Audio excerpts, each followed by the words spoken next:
Now, please take your Bibles out. Turn with me to Psalm 10.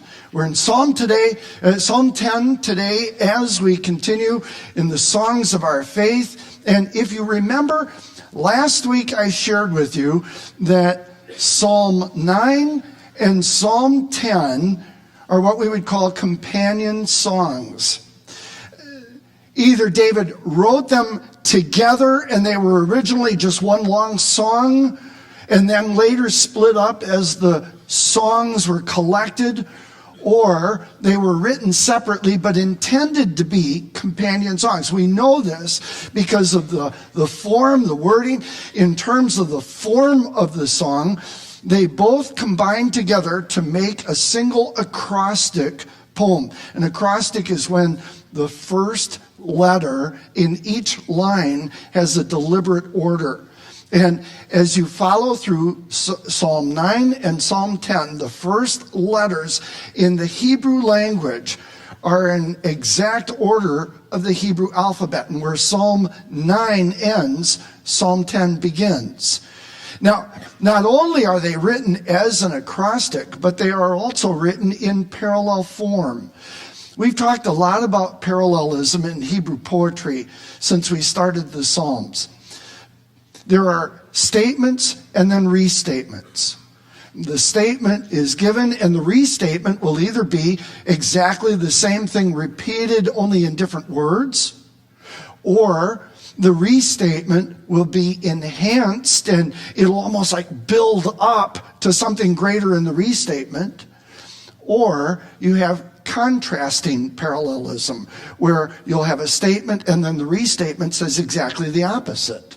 Now, those statements can be seen in single verses, in sections, or in this case, Psalm 9 is written and the restatement in completely the opposite form is Psalm 10. We know as we're reading through both of these songs that David uses almost identical terms in terms of talking about the wicked and the unbelievers, in terms of God and his exalted power. And so the themes are very similar, different but similar. And then finally, the last thing, it's interesting historically to note that after the Hebrew Old Testament was completed, it was translated into the Greek language, and that's called the Septuagint. It was also translated into the Latin language, which is called the Vulgate. And both the Greek and the Latin, the Septuagint and the Vulgate, combined Psalms 9 and 10, so they show up as a single entity, a single poem, rather than two separate poems. When we think in terms of the contrast between the themes, Psalm 9 represents the ultimate triumph and victory of God over everything that's sinful and rebellious. But Psalm 10 is a challenge because rather than seeing the big glorious picture of God's victory, the focus of Psalm 10 is how we see and feel things, how we experience things in the here and now when it feels like the unsaved and the rebellious are winning the war. And because of that, Psalm 9 is a song of celebration, and Psalm 10 is a song of grieving or lamentation. So we're coming at Psalm 10 today with a very different feel than what we looked at Psalm 9 last week. If you have your Bibles open or on the screen, follow along with me as we read what David wrote in Psalm 10, saying, "Why, Lord? Why do you stand far off? Why do you hide yourself in times of trouble?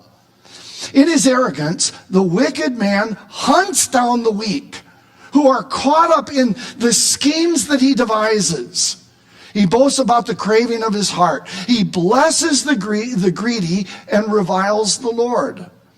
In his pride, the wicked man does not seek him," referring to God. "In all of his thoughts, there's no room for God. His ways are always prosperous. Your laws are rejected by him. He sneers at all of his enemies. He says to himself, 'Nothing will ever shake me.' He swears, no one will ever do me harm. His mouth is full of lies and threats. Trouble and evil are under his tongue.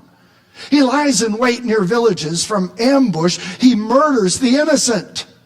His eyes watch in secret for his victims. Like a lion in cover, he lies in wait.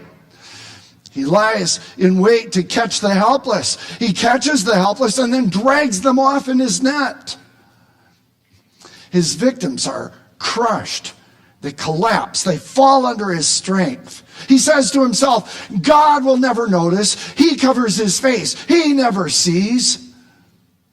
Arise, Lord. Lift up your hand, O God. Do not forget the helpless. Why does the wicked man revile God? Why does he say to himself, he won't call me to account? But you, God, see the trouble of the afflicted. You consider their grief and you take it in hand. The victims commit themselves to you. You are the helper of the fatherless. Break the arm of the wicked man. Call the evildoer to account for his wickedness that would not otherwise be found out.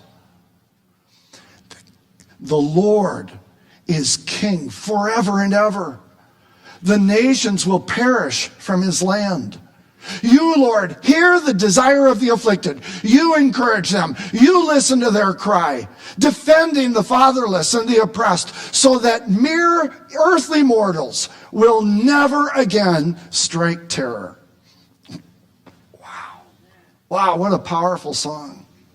Now, over the last several weeks, as we've been going through these songs and focusing on the pain songs that David was writing, especially from Psalm 3 through Psalm 7. And now, in a sense, we sense this pain, this struggle going on here. Remember how I've shared with you that all of life and so much of what's happening around us can be understood through various types of visual interpretations. We see things and we understand or interpret them based on our perspective. And I give you some pictures to help illustrate that. The first one I shared with you was this Gestalt picture, where it's one picture that has two completely different and opposite interpretations. There's one drawing with two pictures. You can either see an old woman who's kind of looking ahead, or you can see a young woman who's looking away.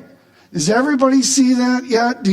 Everybody see the old woman looking forward? Everybody see the young one? If you're not, I'll pray for you right now, all right? All right, there's a second kind of picture that we've looked at. Besides this picture, the one picture that has two completely opposite ways of seeing it, I shared with you that the second form of visual perception is what we see in this magic eye picture, where there is a base picture that presents the context for something else. And within all of these squiggly lines, if you look at it, stare, and it's not looking at it, you almost have to look through it. And as you're staring at this picture, there is something deeper, something hidden that suddenly is revealed. That's how a lot of prophecy in the Old Testament is. There is a historical context, the box. And as you start reading and studying, the deeper you get into it, the more you realize that it's not just talking about that person, whether it's Solomon or Israel or whatever that particular historical box is. You find out that that passage points us to something deeper and more prophetic, to Jesus. And it's an amazing thing how God uses this. And this magic eye gives us a sense of what that perception issue is like. But there is a third type of picture I want to show you today that is very different from these two that are on the screen. Another type of visual interpretation, if you will. And that's what we see in these two pictures. Believe it or not, these are exactly the same picture. The only difference is that one is fully developed and one is in the negative form. But they're identical. It's not like the Gestalt picture where you have one drawing with two pictures in it. It's not like the magic eye picture that has something deeper and more hidden to it. This is just one picture. And it's simply a matter of how you see it that's going to make the difference of how you interpret it. There are many people who, by nature, emotionally and mentally see life more from the negative perspective. Melancholy people who have a hard time, we kind of jokingly call this the half glass full and half glass empty syndrome. People who by nature tend to see things and are overwhelmed, and they see the negative. Even though it's the same picture, their natural bent is to go here. There are some of us who, by nature, the glass half full people, see the fully developed picture and all of its grandness, but because circumstances that we're going through at the moment seem so overwhelming, mentally, emotionally, and even spiritually, that in that moment, we find ourselves over here.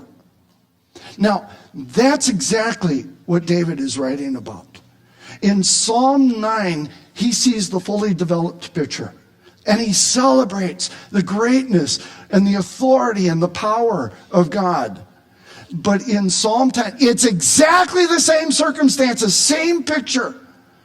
But in Psalm 10, he sees the negative.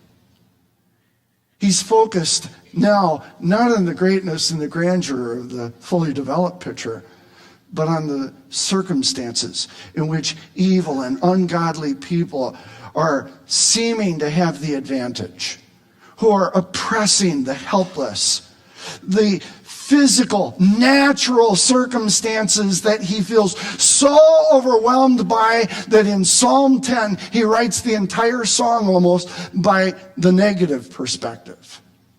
And there are 4 sections to Psalm 10.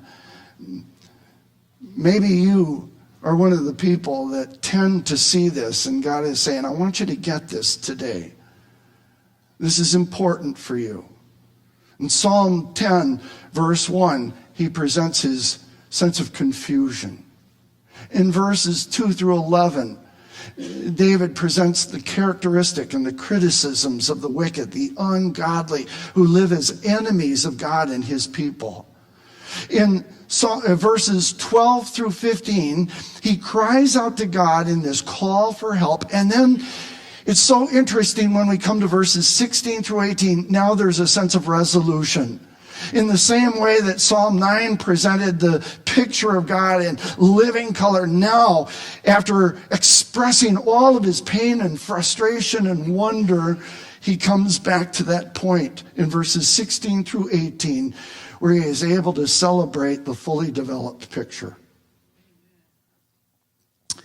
In verse 1, David presents this sense of confusion.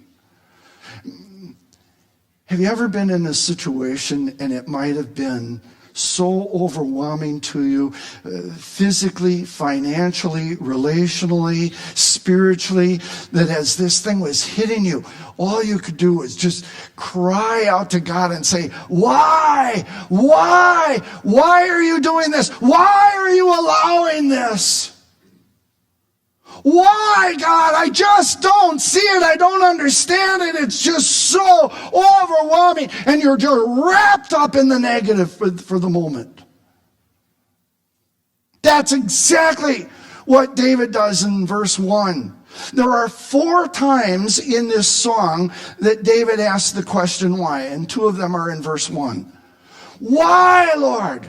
Why, when things are so overwhelming in my life, when the enemy is coming at me like a flood? Why, God, when everything seems so dark, why are you standing so far away? Why are you hiding in times of trouble?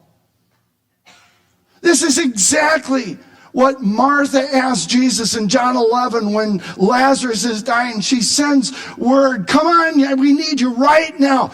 And Jesus is standing far off.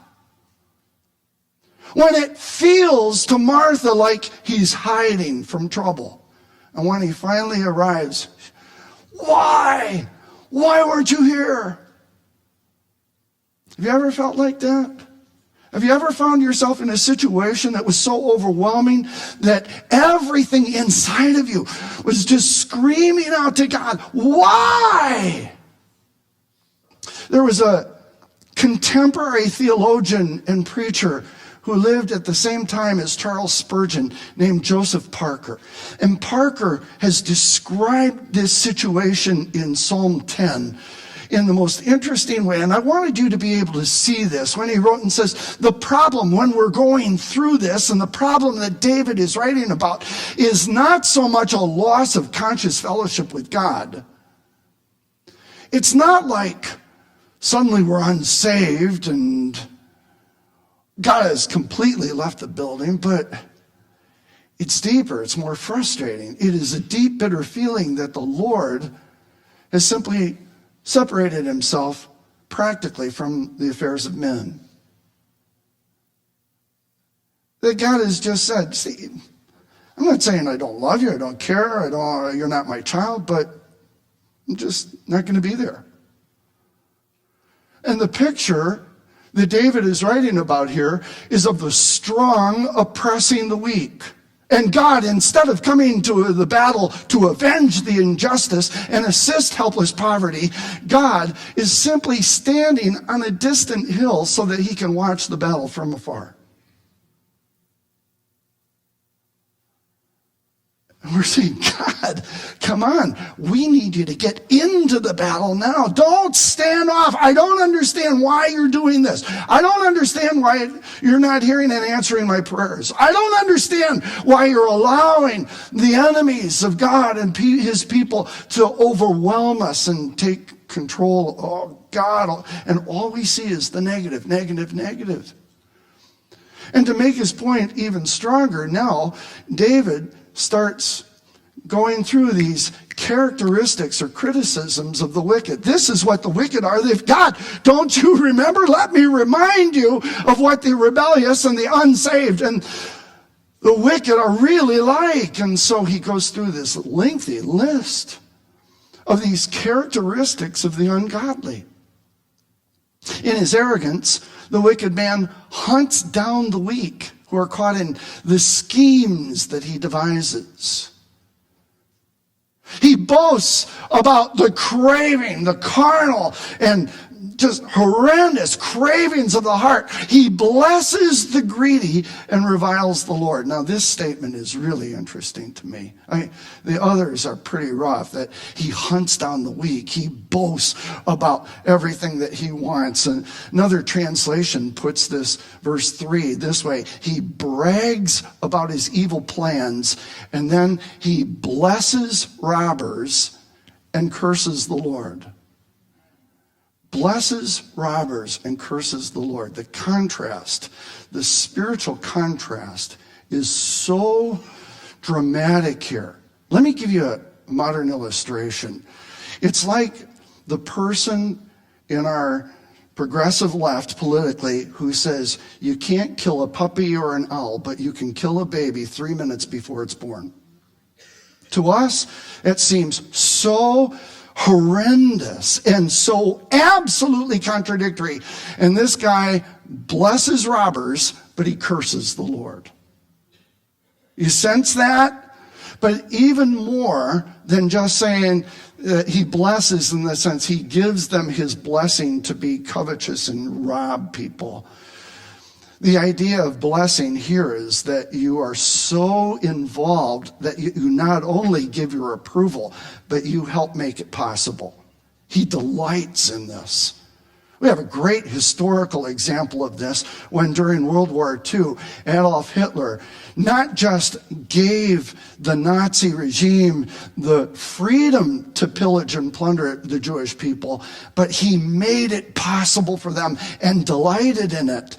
And so it wasn't enough that they would just ship off the Jews to some concentration camp or kill them. He wanted to take full advantage of this and to take all of their treasures, whether it was artwork or things that they owned, personal things, or even the gold from their wedding rings and their teeth. He wanted it all. And he celebrated. He gloried in that. That's the violent nature of the ungodly, of the wicked that's being referred to here. Maybe you know somebody who's like that. It's not enough that they bring frustration and discomfort or pain into your life. It's almost that they glory in it. And if they can help other people bring pain and discomfort into your life, they're gonna do whatever they can. But then he pushes even further. And he says, not only do the ungodly people take advantage, but in his pride, the wicked man does not seek God.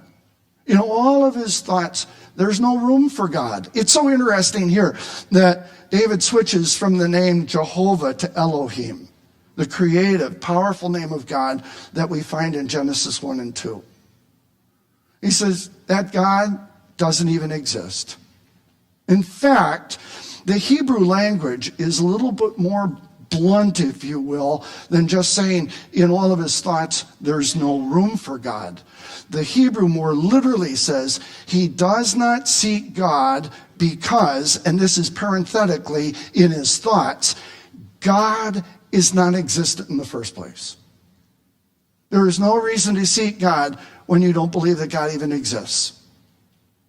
And the unsaved, rebellious man has no interest in pursuing God. He doesn't look for God because he's already written God off. He simply says, there is no God. I don't have to bother with him. There is no accountability. Therefore, in his life, he lives just for what he can get and enjoy at the moment. His ways are always prosperous. Your laws are rejected, and he sneers at his enemies. The word sneers is interesting. In the Hebrew language, it represents, and it's translated as sneering, scoffing at. He spits at his enemies. He makes fun of. And folks, let me just tell you, we are increasingly in a culture that is going to treat us this way as believers. All right? Make no mistake about it. If you're following what's going on in our political culture, we are far into a post-Christian culture already. But we're the ones who are going to be laughed at. We're the ones who are going to be sneered at. We're the ones, those crazy right-wing Christians. All those people who think life is sacred. All those people, all they want to do is carry their guns and go to church, and that's all that matters. And they're going to make fun of us. And if we're not ready or do something that will bring pain into other people's lives.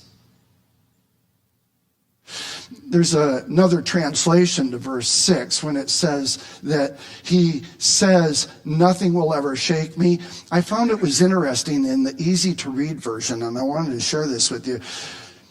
When he says, nothing's ever going to shake me, nothing's ever going to do me any harm, the easy to read version says, they say to themselves, nothing bad will ever happen to us. We will have our fun and never be punished.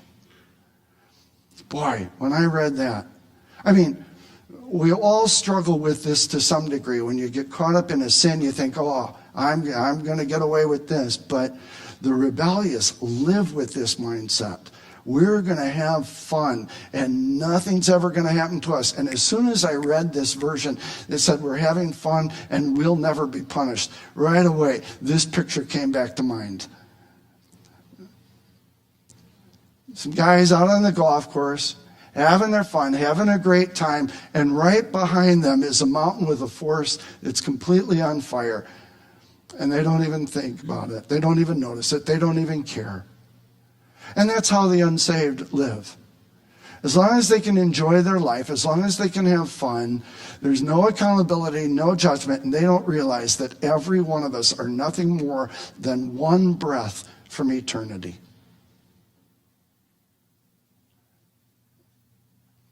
And that's how the unsaved live. You're here today, you're gone tomorrow, you might as well enjoy every moment you can. It doesn't matter who gets hurt in the process, doesn't matter what I get. It's always about me, and I'm going to live to enjoy my life to the very fullest, no matter who gets in the way. But it's more than just, I'm going to do my own thing. If he has to hurt others in order to enjoy his life, the unsaved, the wicked man, the rebellious man is going to take down anybody who gets in his way, anyone who he needs to, in any way that he has to. And you have two pictures of this concept of the hunter being willing to hurt anybody to get what he wants. He lies in wait near the villages. From ambush, he murders the innocent. His eyes watch in secret for his victims. And here's the first picture, like a lion, he is waiting in cover. He lies in wait to pounce on that person and to hurt them. He lies in wait to catch the helpless. And now we move into the second picture.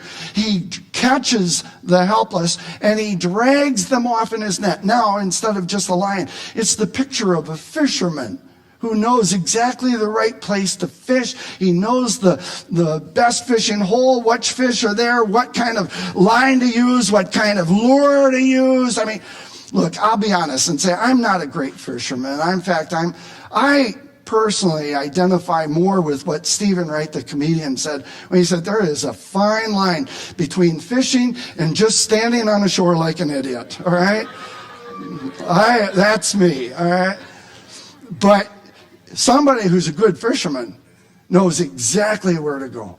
He knows exactly what kind of line to use. He knows exactly what kind of lure is going to bring that fish in. And whether it's a lion or a fisherman, the picture here is I am waiting for this victim of mine and I'm going to make him hurt. I'm going to enjoy the process of bringing pain into their lives. And as a result, his victims are crushed. They collapse. They fall under his strength. He says to himself, God isn't going to notice. God never sees. God covers his face. I'm going to get away with everything. And David cries out and says, God, this is what the unsaved, this is what the ungodly, this is what the wicked man is like. And in verses 12 through 15, he pours out his heart in the strongest, most emphatic terms, calling God, almost commanding, if you will, because he uses both the imperative and the emphatic tenses. In verse 12, there are two imperatives and one emphatic. Imperative number one, arise, Lord. This is a battle cry. This comes all the way back to the book of Numbers, as the Israelites would call God to go before them. Arise, God. Let's move into action. No more sitting on the back. And it's not that God is sitting on a rocking chair, but this is just a triumphant call to go into battle together. Come on, Lord, let's do this. Lift up your hand, oh God. Those are the two imperatives. And then the emphatic. Don't forget the helpless. It still carries the weight of an imperative when they're saying, God, don't sit back any longer. Stir yourself into action. Arise and let's go into battle. And again, it's almost like he's just shaking his head. I can't believe it. And here are the other two whys. Why does the wicked man revile God? Why? How can he say to himself? Why does he say to himself, oh, God's not going to hold me accountable? But you do. But you, God, you see the trouble of the afflicted. You know, you consider their grief and take it into hand. The NLT, the New Living Translation, takes this verse and says, but you see the trouble and the grief that they cause. You take note of it and you punish them. You will do this. And this is written in that prophetic perfect tense. God, I know you're going to do this. I know, even if I haven't seen it yet, I believe it. I trust in your nature, your character. So much that I can say that the victims, the weak, the helpless, the abused, they commit themselves to you, and you are the helper of the fatherless. Now, the picture here is of an orphan who's hungry, helpless, hopeless, and he can't do anything about it. And now God steps in to help the orphan. But that is more of a symbolic picture. Yes, God cares for the orphans. There's no doubt about that. But here, the concept of being an orphan is a symbolic picture of all of us who are weak and helpless in light of the attacks of the enemy. When the enemy is coming at us and there is nothing that we can do. We cannot change our circumstances. We can't change that other person. We can't make the situation better, more comfortable, or more enjoyable. Only God can come to our defense. Only God can step in and solve the problem. Only God can hold that person ultimately and eternally accountable. And David says, if you're going through this, don't forget. Don't just get caught up in the negative. See the big living color picture, the fully developed picture that you have a God who cares, a God who understands, a God who is able to help you when you feel so helpless. And then he goes at it in this strong turn when he says, okay, God, break the arm of the wicked. Have you ever prayed that over somebody? God, just... And it's almost like we're saying, God, make this person hurt. Make them hurt the way they hurt me. But I have to tell you, historically and literally, this is not what he's saying. It almost sounds brutal, but it's not. The phrase, break the arm, is an idiom in the Hebrew language. The idiom represents not just strength, but power, authority, and influence as well. In the Old Testament, the concept of somebody's arm, especially their right arm, represented a lot more than just their strength. Yes, to some degree, it included strength, but it also represented this concept of their sense of power or control, their influence over situations. We see God using this same picture of the arm being a symbol of strength and power, of control, of influence, when he uses this picture of himself in Isaiah chapter 62. And God says, the Lord has sworn by his right hand and his strong arm, I will never again give your grain as food for your enemies. He's saying, I have power, I have control, I have influence over this situation, and it's represented by my strong hand and my strong arm. David is saying, God, break the power, break the control, break the influence of the ungodly. Not just make them hurt, but God, we're depending on you to set everything right, to deal with these people in the way that will bring you eternal honor and glory, and it will relieve the suffering of your people. And now David comes to this place of confidence. And it's almost like bookends that start with Psalm 9, and now he concludes Psalm 10 by just a celebration of God. Now he's moving away from seeing the picture in the negative to the fully developed celebration when he says, God, Jehovah, the covenant relational name of God, Jehovah is king forever and ever and ever and ever. And the nations, all the rebellious, they are going to perish from his land and they will be no more. And you, Jehovah, our loving relational God, you hear the desire of the afflicted. You encourage them. You listen to their cry. You defend the fatherless and the oppressed. You're the one who's able to crush the mortals, the rebellious, the wicked, so that they will never, ever, ever strike terror again. Wow, it's just, only God can do that. Paul celebrates this concept of God's power and his authority when in Romans 8:31 he says, if God is for us, who could ever be against us? Wow. Wow. And in bringing us from the focus on the negative to the fully developed picture, David is saying to us in the strongest terms, and if there was one point, all right, David wouldn't use these terms, but this is the concept that David wants us to understand. And that is the fact that virtual reality is not absolute reality. Do you understand the difference? Okay, in the digital world, in a computer-based world, there is what's called virtual reality. You can put these glasses on, this headset thing on, and there is a program that's playing. And it may be a game that you're in. It may be a travel kind of thing where all you see is, Niagara Falls or some place that's amazing. It can be in the medical field, and this happens all the time now when doctors are in training. They do virtual reality operations. They can do the same operation 1,000 times before they even touch a body. Virtual reality feels real.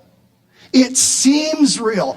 But the reality, the ultimate reality is that virtual reality is nothing more than a sensory thing. It is a digital world. It is not absolute reality. Absolute reality is when we say, okay, I am not going to let my senses fool me. I'm not going to let my senses control me. I'm going to focus on the fully developed picture as it's given to me by God in the scripture. That's absolute reality. No matter what I'm feeling in the moment, I'm going to stay moored on the fully developed picture that God gives me of truth. And the truth is that when you and I are suffering, when we are struggling, when we are going through the battle, and it feels so overwhelming, and that the enemy is having victory, God says, no, I want you to make sure you understand, I am on the throne. No matter what's going on in your world, no matter how overwhelming it feels, God is always on his throne. You may be going through a problem right now, a challenge right now, an overwhelming situation, and there's a part of you that's saying, oh, God's hiding, he's not coming to answer me. God is saying, no, I want you to get this. I want you to remember this. I'm on the throne. I'm on the throne. I'm on the throne. And when that circumstance, that person, that situation seems so overwhelming, it's attacking you and all, they think, oh, there's no accountability. God says, I see everything. I know everything. You don't have to worry about that. And even more when you and I are crying out to God. And we think, oh, he doesn't hear us, he doesn't care. And the enemy tells us that we're disconnected. God says, I want you to know I hear your prayers. I hear every one of your prayers. And even more, I come to the help of the helpless. I care about you. I defend the fatherless, the weak, the people who cannot change their circumstances and are crying out for relief. And in the end, folks, if there's any one thing that distinguishes whether or not we're looking at the negative or the fully developed picture, it is the fact that when I am living my life and going through all of these things, when it feels, when it seems like the ungodly are going to overwhelm us and be victorious, God says, I want you to remember this. In the end, God will always be victorious. God will always have the victory. Not just in this life, but forever and ever and ever. God will always be victorious. Now, if you're in one of those moments where you're struggling because it's hard to see the fully developed picture, and right now all you see is the negative, and you're going through, oh man, I wonder if God really is going to be victorious. All right, let me give you this secret here. As we keep studying and focusing on absolute truth, not virtual reality, but absolute reality as it's given to us in the scripture, we have the opportunity to see the end before the game is played. All right? I already know how it's all going to end. Look, tonight, most of the people are going to watch the Super Bowl. There are two types of people who are going to watch the Super Bowl. The ones who really love football and they can't wait to see these two teams come at it, and the others are the ones who want to see the commercials, right? So, all right. If my favorite team, if I was really worried about this, and when you're watching a close game, it is so intense and you're just ragged as you're watching your team, and there they get the ball and they run, oh yeah, they scored, and then all of a sudden the other team knocks them down, and oh no, and you go through this tension when you're watching your team and it feels like they're getting beat. Here's the idea that I suggest. Just record the game, okay? Record the game, wait until it's done, see who wins. If your team loses, what's the point in watching it anyways, all right? But if you know that your team is going to win, then start watching the game with that perspective. And every time they get the ball, oh yeah, we're closer to the win. When they get knocked down, oh, that's a tough hit, but I'm not worried because I already know how the game ends. My team's going to win. It gets down to the last few seconds of the game. Everybody else is biting their nails. I'm going, hey man, this is great. I'm so excited because watch this. We're going to win. We're going to win. And that's exactly what it's like for the believer. When you are wrapped up in the moment, when it feels like the other team is about to win, we've already read the end of the game chapter. We already know in Revelation, God is going to win. God is going to be victorious. Our team is going to be okay, all right? We don't have to let the negative side of the picture overwhelm us any longer because God has given us the final picture in the end, and it's all there. And I don't have to go crazy. I don't have to fall apart. I can just focus on the victory that God has already promised, right? And so as you're going through those challenges this week, as people come into your life who are overwhelming and treat you as an enemy and they are violently opposed to you because they reject God, don't worry. The game's already been determined. We're going to win because Jesus is going to win. All right? I'm going to ask you to bow your heads for a moment.